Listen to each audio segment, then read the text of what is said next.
Rolling blackouts, or what the state-owned power company Eskom calls load shedding, have been taking place in South Africa for 15 years now. Aging infrastructure, a 26 billion debt burden, and two newly built power stations that don't work properly are just some of the problems facing the company. And as a result, South Africans are left in the dark.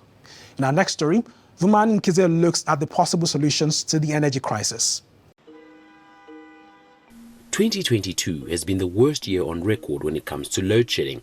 In winter, South Africans were subjected to stage 6 load shedding, meaning Eskom had to shed 6,000 megawatts to prevent a total grid collapse. Most of the country's electricity comes from old, inefficient coal-fired power stations. However, there's a push for the diversification of South Africa's energy supply. So there is a lot of gas in South Africa, and I do believe that South Africa's onshore natural gas resources could be a very, very material boon to South Africa's energy sector. This project specifically, very high concentrations of helium. There'll always be a limit as to how much energy we can produce from this.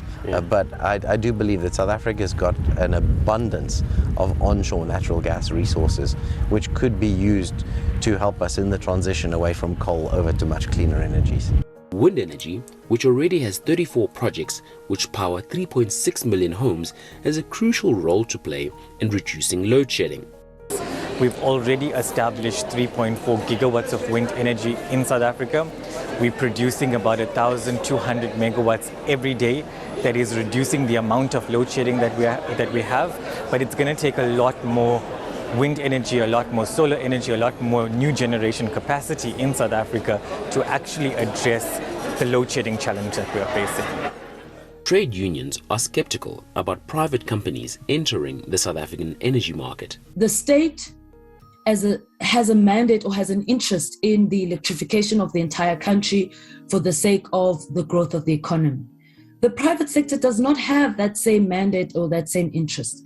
The private sector is only interested in reaping profits for the sake of reaping profits. If you are living in an area where you are not depending on private energy, you're going to have to depend on a collapsing Eskom.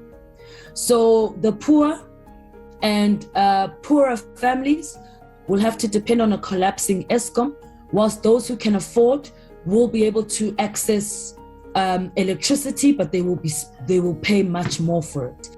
Experts say load shedding will be around for the next 2 to 3 years, and for frustrated businesses and ordinary South Africans, they are bracing themselves for more dark days ahead.